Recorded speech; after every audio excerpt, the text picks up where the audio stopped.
नमस्कार दोस्तों। उम्मीद है आप सब अच्छे होंगे। कुछ भी आज डिस्कस करने से पहले हम चर्चा करेंगे कल के इस प्रोग्राम की। So tomorrow I am coming live on YouTube just because of you guys. आपके लिए ही और आपकी वजह से ही मैं लाइव आ रहा हूं। और शाम को 6 बजे 6 PM पे we will discuss the approach and strategy of UPSC IAS 2023। मैं आपको एक दिन पहले क्या, मैं पहले भी कम्युनिटी पोस्ट पे बताया हुआ हूं कि इस टाइम पे आएंगे हम लोग, ठीक है। और आप लोगों ने कहा भी था कि ये सो बेसिकली 2023 से related approach and strategy for UPSC 2023, ठीक है। आस्क मी एनीथिंग ये सेशन है, कुछ भी पूछ लीजिएगा, लेकिन कुछ भी मत पूछिएगा, ठीक है। रेलेवेंट रहेगा यूपीएससी से रिलेटेड, ठीक है। सो एक फॉर्मल इनफॉर्मल कम्युनिकेशन होगा, ठीक। Secondly I would request you guys to ask 1000 questions, ठीक है। एक कहावत है अंग्रेजी में, one who doesn't ask 1000 questions die dumb. चाहे वो जितना भी महान था, जितना भी अच्छा था, बहुत ही दिलेर व्यक्ति था, अगर सवाल नहीं पूछोगे तो कहाँ से जवाब आएगा, ठीक है। मन में रहता है। Okay, so we will see you tomorrow, will meet tomorrow at 6 PM live on YouTube Civils Daily, ठीक है। चलिए हमारे डेली रिचुअल्स आज शुरू करते हैं। आंसर इवैल्यूएशन, हमारा कम्युनिटी ग्रुप ज्वाइन करिए, उसमें भी हमने पोस्ट किया हुआ है। ओपन डिस्कशन करेंगे, प्रीलिम्स और मेंस के कुछ मजेदार क्वेश्चंस हैं, ठीक है। आज हम चर्चा करेंगे एक इंपॉर्टेंट एडिटोरियल की जो कि इंडियन एक्सप्रेस में आई है, पुलिस टेक एंड प्रेजुडिस, ठीक है। ये एक इंपॉर्टेंट कंसेप्ट है जो कि थोड़ा मोड़ा हमें समझ लेना चाहिए। 2-3 एंगल थोड़े से जरूरी हैं, ठीक है। मैं आपसे कहता हूं हमेशा कि क्या पढ़ना चाहिए, मैं यही बताऊंगा आपको कैसे पढ़ना चाहिए। ओके, आते हैं इस पे, पुलिस टेक एंड प्रेजुडिस। उससे पहले ये चीज देख लेते हैं, इससे रिलेटेड आज एक टर्म आएगा, प्रिडिक्टिव पुलिसिंग, ठीक है। प्रिडिक्टिव पुलिसिंग का दोस्तों सबसे बढ़िया एग्जांपल मैं अभी आपको ओपेड में दूंगा। प्रिडिक्टिव पुलिसिंग का मतलब यही होता है कि किसी भी अगर कोई कांड हो गया, ठीक है, कोई इश्यू हो गया या कोई केस ही हो गया, तो पुलिस प्रशासन जो फ्रेटर्निटी है पुलिस कम्युनिटी की, वो प्रेडिक्ट करते हैं, ठीक है। ऐसा हो सकता है या वैसा हो सकता है, इस पे शक जा रहा है मेरा, इसको अरेस्ट करते हैं, उसको छोड़ देते हैं। तो एक प्रेडिक्ट हो रही है, ठीक है। पुलिस प्रेडिक्ट करती है पहले, ठीक है। पहले तो यही होता है ना कि जो डाउट रहता है उसको पकड़ो, उससे पूछो, उसकी शिनाख्त करो, ठीक है। तो यही होती है प्रेडिक्टिव पुलिसिंग। यहां पे मतलब भी दिया है इसका कि फ्यूचर में होने वाली क्राइम्स ना हो, इस वजह से थोड़ा सा ये एल्गोरिदम ऐसे काम करता है, ठीक। हम इसका डिटेल में समझेंगे। ये कुछ बच्चों ने रिप्लाई किया था हमारे वीडियोस पे, जहां पे Nitesh, Sheikh Samreen, they have been trying very well, Pranjal Tripathi, IMGK, एविल, Pratima, Rakesh, Aditi, you guys are phenomenal, very well done, and I expect your presence in tomorrow's YouTube live, ठीक है। कल आप लोग आइए, even if you are preparing for 2022, कल हम उसके बारे में थोड़ी सी चर्चा कर लेंगे, ठीक। लेकिन हम प्रोसेस के थ्रू चलेंगे। Okay, so they have written the good answer, I mean they have written right answer. Basically हमने कुछ क्वेश्चंस पूछे थे इनसे और इन्होंने जवाब दिया है। अगर आप नए व्यूअर हैं तो आप रिप्लाई कर सकते हैं इनका भी और हमारे क्वेश्चंस का भी। ओके, हमारी कम्युनिटी ग्रुप को भी आप ज्वाइन कीजिए, मजेदार चलते हैं वहां पे, question and answer, Q&A follow करते रहते हैं लोग, पूछते रहते हैं, जो भी मन में आए, जो भी डाउट हो तुरंत पूछ लो, ठीक है। शर्माना नहीं है किसी से। ये हमारे वीकेंड्स के पिछले कुछ दिनों में प्रोग्राम्स जो आए हैं, बहुत तोड़ू प्रोग्राम्स हैं, इनको आप जरूर देखिए। निकालो प्रीलिम्स थ्रू MCQ शुरू हो गया है हमारा। Art and culture of Jammu and Kashmir, आपने ही कहा था तभी हमने इस वीडियो को निकाला है, आपके ही डिमांड पे आई है वीडियो। और ये राष्ट्रपति का चुनाव होने जा रहा है, प्रेसिडेंट का इलेक्शन कैसे होता है, यूपीएससी का ये फेवरेट एरिया है, फेवरेट टॉपिक है। कुछ मेरे ख्याल से 12 मिनट की वीडियो है, आप टाइम स्टैंपिंग भी दी है इसमें, आप देख सकते हैं उसको, ठीक है। ये पूर्णिमा मैम का वीडियो है, इसमें भी टाइम स्टैंपिंग दे रखी है, geography and its location, this is the basic. Okay, who is preparing for 2023 और 2024, they can definitely watch this video and get good insight. और तीसरा, ये जो मैंने वीडियो निकाला था, how to make notes from editorial, इसको देखना ना भूलें। आपको पता चल जाएगा कि कौन एडिटोरियल देखना चाहिए किसको, कब तक एडिटोरियल पढ़ें, कब पढ़ें, सुबह पढ़ें या शाम को पढ़ें, those are the things. Okay, शुरू करते हैं। आज का ये जो आर्टिकल है, पुलिस टेक एंड प्रेजुडिस, ठीक है। ये मामला समझ में आता है कि पुलिस, ठीक है, टेक भी समझ में आता है, technology, artificial intelligence and all, लेकिन ये प्रेजुडिस का क्या है मामला? ठीक है, मतलब ये तो फिर कहीं पे किसी को सप्रेस करना, किसी को ओप्रेस करना वाली बात हो गई। तो ये थोड़ा सा मुझे लगा कि I think this I should cover. बात यहाँ ये हो रही है कि जो डिजिटल पुलिसिंग है, ये इस मेथड से चल रही है कि जितने भी मार्जिनलाइज ग्रुप हैं उनको ना चाह के भी वो सर्विलेंस में आ जा रहे हैं, और हम उन्हीं की बात करेंगे। बहुत अच्छा कंसेप्ट है, एक स्टैटिक और करंट का ब्लेंड बहुत अच्छा है। प्रीलिम्स के मुद्दे पे ये बहुत इंपॉर्टेंट है, क्योंकि यहाँ पे ICJS, inter operable criminal justice system के बारे में बात की गई है, जो कि लॉन्च किया गया था। E forensic, e courts, e prosecution, e prison, NCRB, national informatic centres, ठीक है, जितने भी अब ऑफलाइन सेंटर्स थे, अब जब वो ऑनलाइन जा रहे हैं तो उनको ई लगा दिया जाता है, इलेक्ट्रॉनिक मीडियम लगा दिया जाता है। मेंस के पर्सपेक्टिव से तो खैर इंपॉर्टेंट है ही, ठीक है, क्या क्या निकल के आता है उसमें वो हम देखते हैं। ठीक, ये बात हो रही है किसकी? ये बात हो रही है भाई कि inter operable criminal justice report क्या है। तो रिसेंटली क्या हुआ था, अमित शाह जी ने वो इस प्रोजेक्ट का फेज 2 लॉन्च किए थे फरवरी 2022 में। लगभग 3600 करोड़ था मेरे ख्याल से, 3500 करोड़, 3500 करोड़ का ये जो पूरा का पूरा बजट की एक्सपेक्टेशन है कि भाई इतना पैसा लगेगा वेरियस इंफ्रास्ट्रक्चर सेटअप करने में। ठीक है, तो होम मिनिस्टर साहब इसको सेकंड फेज को इसको रन किए हैं। अच्छा, जब हम सेकंड फेज की बात कर रहे हैं तो फर्स्ट फेज क्या था? फर्स्ट फेज ये था हमारा कि सेपरेट जो इंस्टीट्यूशंस हैं, जैसे कोर्ट्स हो गए, पुलिस सिस्टम हो गया, कोई फॉरेंसिक रिपोर्ट हो गया, गवर्नेंस हो गया, इन लोगों का पोर्टल बनाया जाए। ठीक है, इंडिविजुअल पोर्टल बनाया जाए, because they have their separate discretionary power as well. ठीक है, ये लेवल 1 था कि हम एक इंटरनेट पे या फिर ऑनलाइन इन सब का एक डिजिटल नेटवर्क हो, ओके, अलग अलग बॉडी का। सेकंड फेज जो है, वो सेकंड फेज मैं आपको 4 शब्द में बोलता हूं, 1 डेटा 1 एंट्री, दैट्स इट। एक बार हम किसी भी फेज में एंट्री करेंगे डेटा की, तो वो सारे के थ्रू सब में चला जाएगा। अगर मैं आज ई पुलिस या फिर ई गवर्नेंस में या ई कोर्ट्स में कोई एक डेटा जा रहा है, तो इस फेज 2 की वजह से वो डेटा धीरे धीरे धीरे धीरे सारे चैनल्स में डाइवर्ट हो जाएगा, सारे चैनल्स में डिस्ट्रीब्यूट हो जाएगा। ओके, बेसिकली ये था सेकंड का। और सेकंड में बहुत सारी चीजें थी जिसको हम अभी देखते हैं थोड़ी देर में।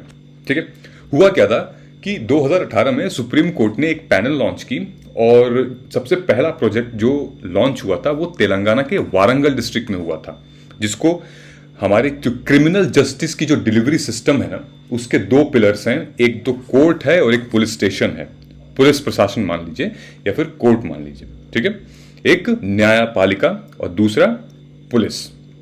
अच्छा, पुलिस का फुल फॉर्म क्या होता है? ये भी बड़ा ही क्वेश्चन मजेदार है। पुलिस का फुल फॉर्म मुझे कमेंट करके बताइएगा कि पुलिस का फुल फॉर्म क्या था। ठीक है, अब ICJS की स्थापना कब हुई थी? तो बेसिकली ये एक नेशनल प्लेटफॉर्म है जो कि इनेबल करता है हमारे जस्टिस के डिलीवरी सिस्टम को।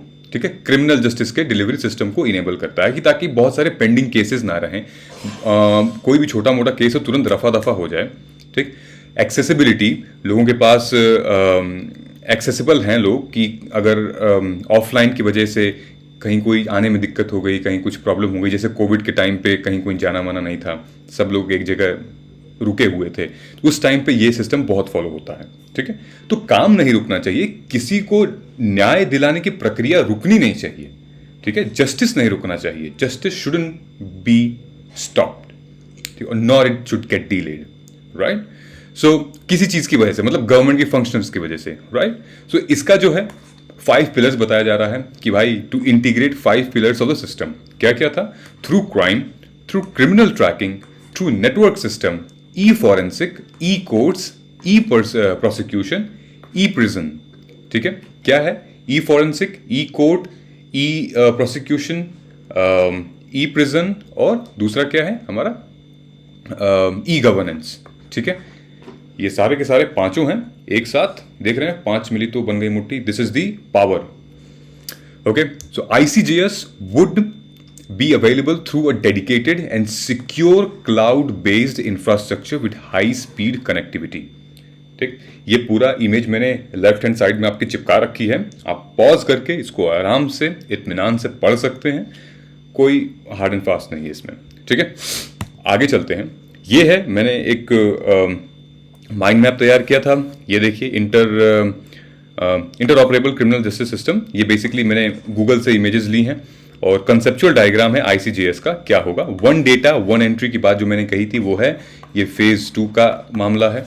Okay, core target of ICJS is to eliminate the manual entry for person details and act. ठीक है, मैनुअल एंट्री जो होती थी उसको रिमूव करना। मैनुअल डिटेल में बहुत सारी गलतियां भी होती थी, मैनुअल डिटेल में एक ही एंट्री 50 बार हो जाती थी। ठीक है, तो वो गलत था। One data one entry. ठीक है, profiling, 360 degree of profiling of a person involve in any criminal activities.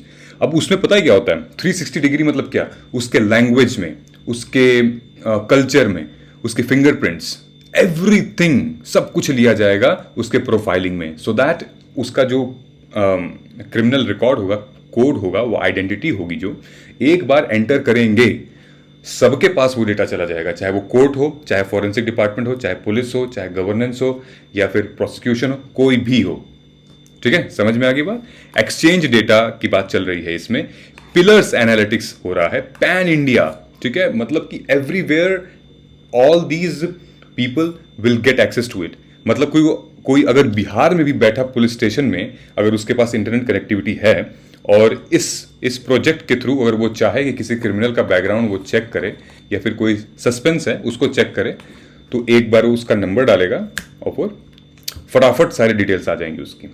क्या क्रिमिनल रिकॉर्ड है, हिस्ट्री शीटर रहा है कि नहीं, हैबिचुअल ऑफेंडर है कि नहीं, बहुत सारी चीजें।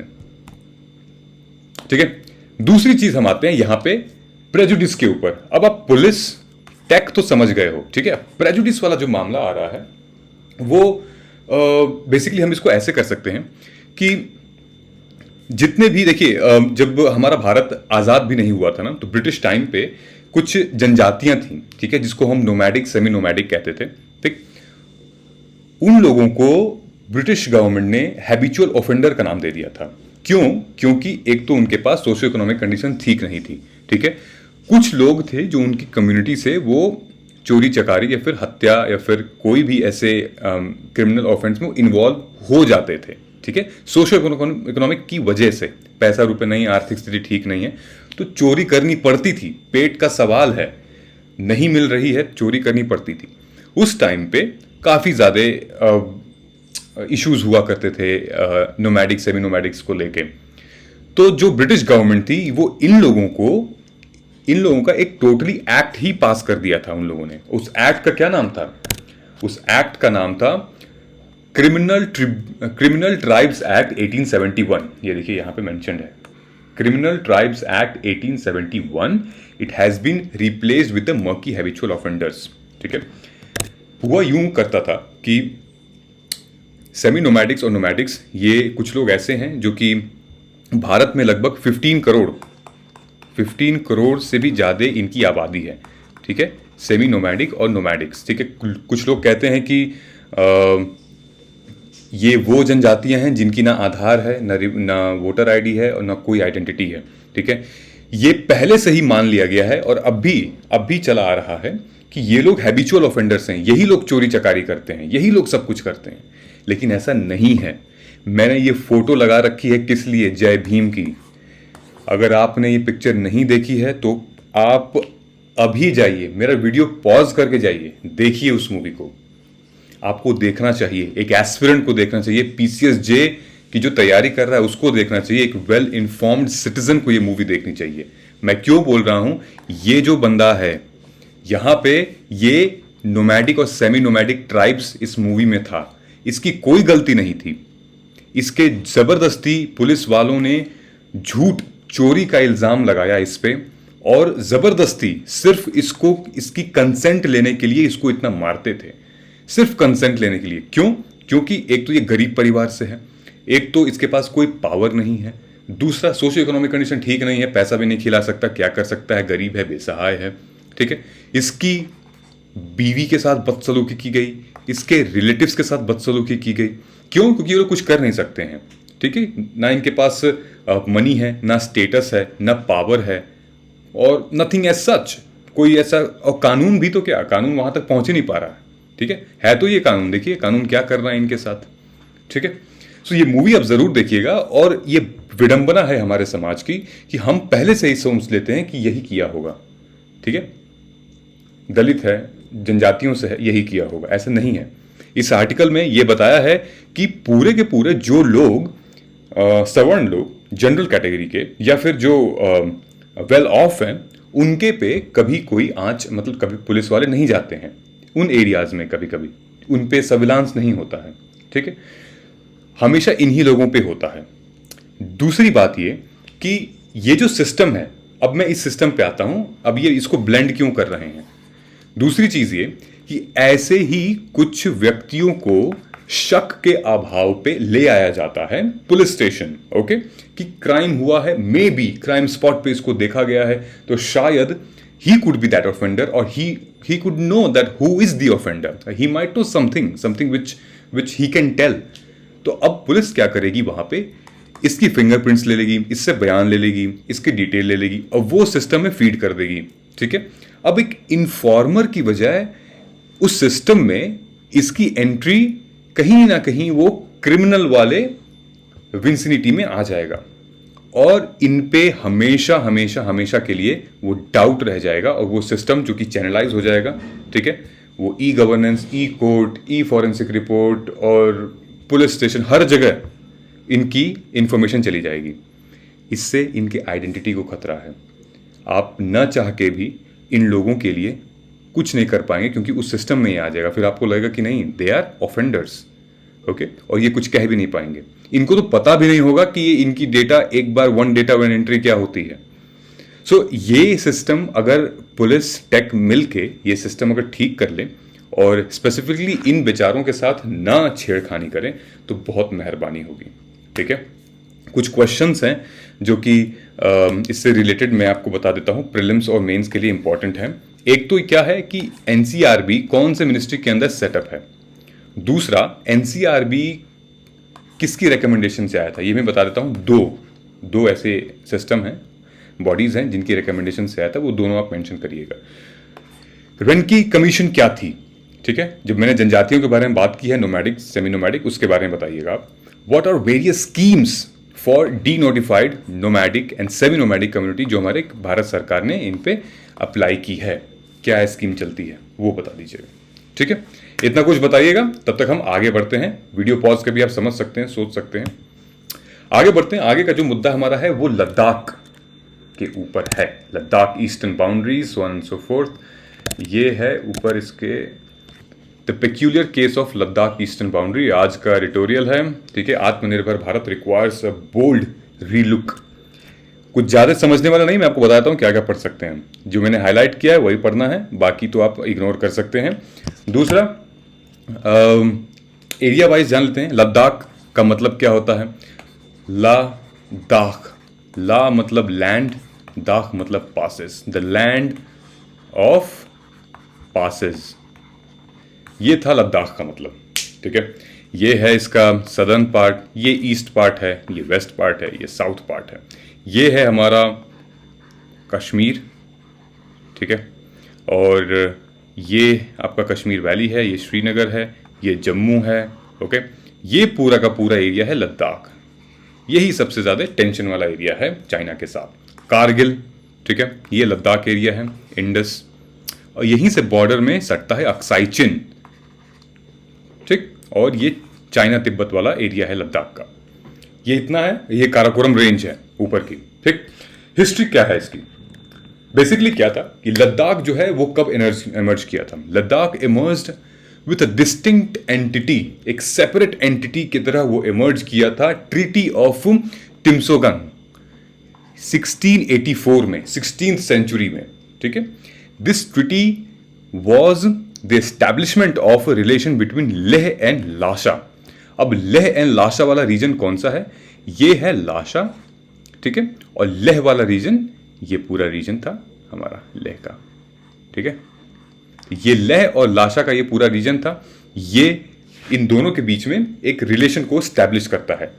व्हाट एक्सचेंज ऑफ ट्रेड्स में क्या थे उस टाइम पे, 16th सेंचुरी के टाइम पे बहुत सारे बाउंड्रीज और टेरिटरीज उतनी डिवाइड नहीं हुआ करती थी, तो उसके माध्यम से, जैसे मैंने आपको दिखाया आगे वाले इमेज में, ऐसे लोग ट्रेड किया करते थे, चाइनीज ट्रैवलर, और फिर उस टाइम पे उतना टेरिटोरियल बाउंड्रीज थी नहीं, तो सामान का फिर इंपोर्ट एक्सपोर्ट हुआ करता था। ठीक है, हुआ क्या था कि उसके बाद यहां बात की गई है डोगरा इन्वेजन की। ठीक है, मैंने ये वीडियो बनाई थी कश्मीर फाइल्स के ऊपर, उसमें डोगरा इन्वेजन की बात की है। आद्या मैम ने ये वीडियो बनाई है आर्ट एंड कल्चर पे, उसमें डोगरा इन्वेजन की बात की गई है, आप देखिएगा। ठीक है, हिस्टोरिकली क्या हुआ था, Ladakh was an independent kingdom 1950 AD से अंटिल 1834 तक एक इंडिपेंडेंट किंगडम था, जब तक कि हिंदू डोगराज ना आ गए। हिंदू डोगराज में कौन थे? जम्मू से लोग आए थे, south west of Jammu invaded it. और कौन थे वो लोग? उसके बाद क्या हुआ था, डोगराज मतलब ये पंडित हुआ करते थे। ठीक है, कश्मीरी पंडित कह सकते हैं, हिंदू पंडित, या फिर डोगराज कम्युनिटी कह सकते हैं आप इसको। ठीक है, उसके बाद 1842 में ट्रीटी ऑफ चुशुल एस्टैब्लिश हुई थी। Ladakh and Tibet agreed to maintain status quo. याद रखिएगा, एक लाइन में मैंने लिखा है, चुशुल की जो ट्रीटी थी वो एक लाइन में बस यही थी कि it was a treaty between Ladakh and Tibet agreed to maintain the status quo. ठीक है, दूसरी ट्रीटी हुई 1846 में, ठीक 4 साल बाद। किसमें? Treaty of Amritsar between East India Company और the state of Kashmir includes Ladakh with its eastern boundary undefined. ठीक है, मतलब कि अगर हम इस इमेज में आए तो कश्मीर के बीच में हुई थी वो ट्रीटी ऑफ अमृतसर, और लद्दाख के बीच हुई थी, जिसकी ये ईस्टर्न बाउंड्री है वो डिफाइंड नहीं थी, ये बाउंड्रीज डिफाइंड नहीं थी। समझ में आ गई बात? ठीक है, एक सेकेंड, इसको मैं मिटा देता हूं। नाउ 1842 की ट्रीटी समझ, चुशुल अमृतसर वाला समझ में आ गया। ठीक है, boundary and focus remained pashmina trade for making shawl. कोई बवाल नहीं था, कोई लड़ाई झगड़ा नहीं था उस टाइम पे, सिर्फ एक दूसरे से ट्रीटी कर रहे थे कि भाई आओ हमारे साथ व्यापार करो या हम तुम्हारे साथ व्यापार करेंगे, दैट्स इट। मामला बिगड़ा तब सिख ने जब 1819 में एम्परर रंजीत सिंह है, ये रंजीत सिंह साहब हैं, ये जब एम्परर थे वहां पे Ranjit Singh, he has turned his ambition towards Ladakh. Ladakh को पूरा का पूरा फिर हिंदुस्तान का पार्ट बनाने में ये लग गए, हिंदुस्तान के जम्मू एंड कश्मीर का एक होलिस्टिक पार्ट बनाने में ये लग गए थे। ठीक है, लेकिन Gulab Singh, the Dogra feudatory of Sikhs in Jammu, who went ahead with the task of integrating Ladakh into Jammu and Kashmir.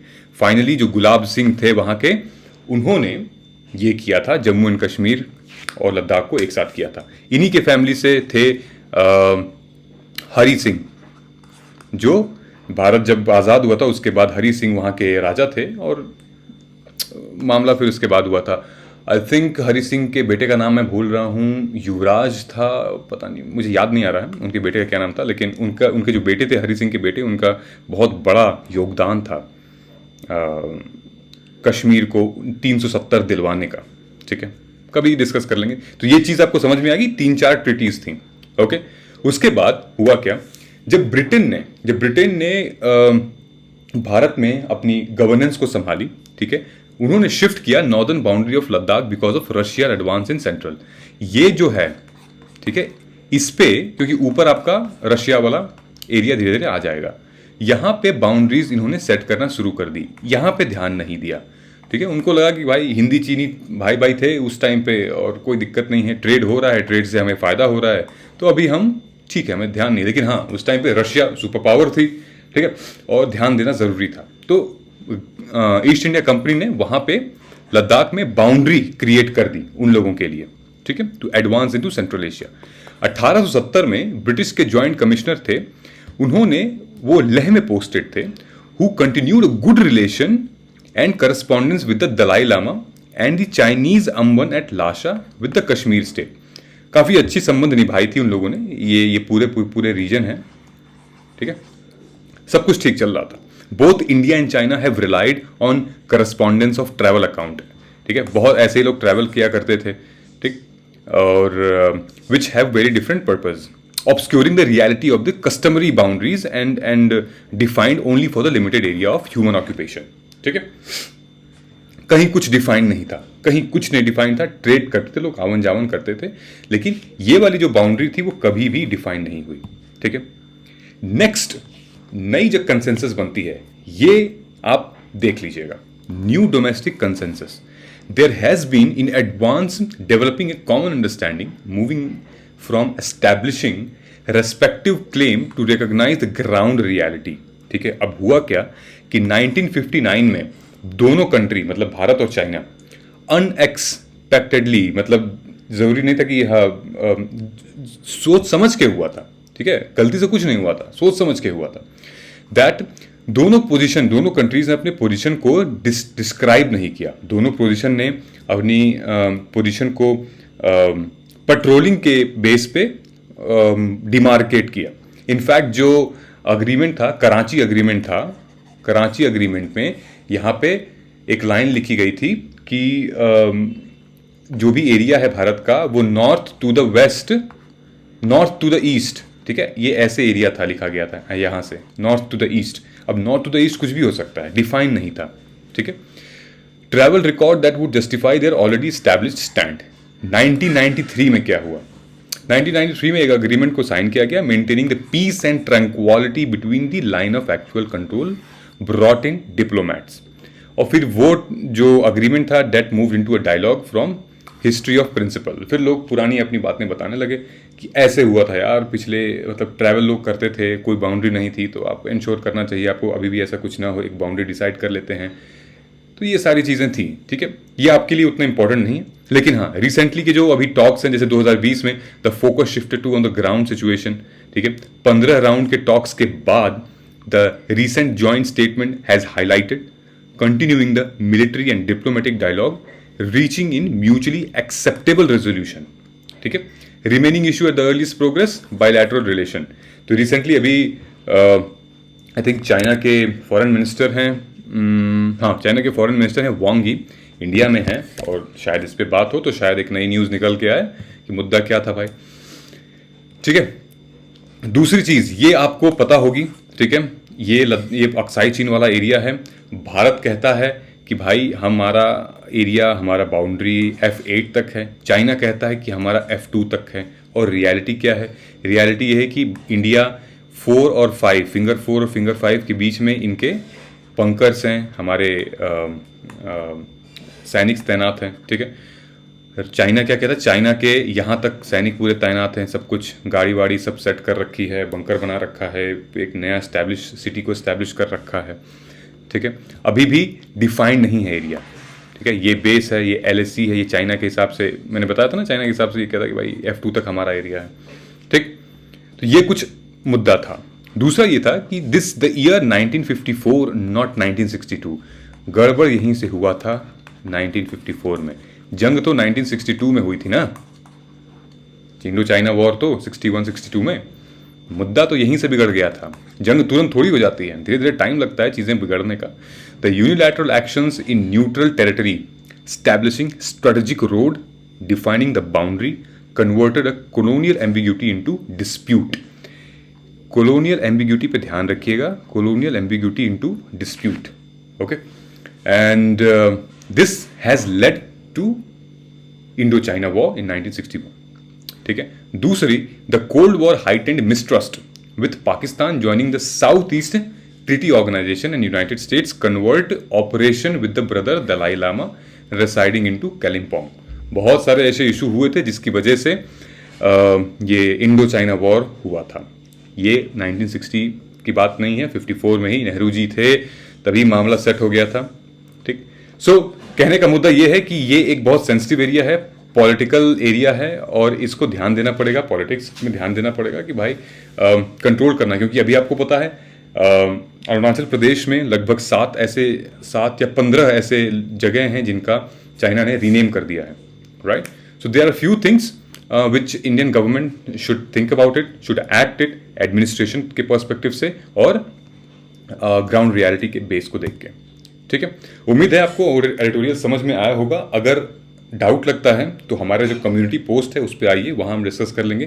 Please इन चीज़ों को आप वीडियो को देखते रहिए, ये इंपॉर्टेंट है दोस्तों, आपके लिए ही बना रहे हैं हम। And do not forget to like, subscribe and share. ठीक है, जय हिंद, मिलते हैं कल के एनालिसिस में।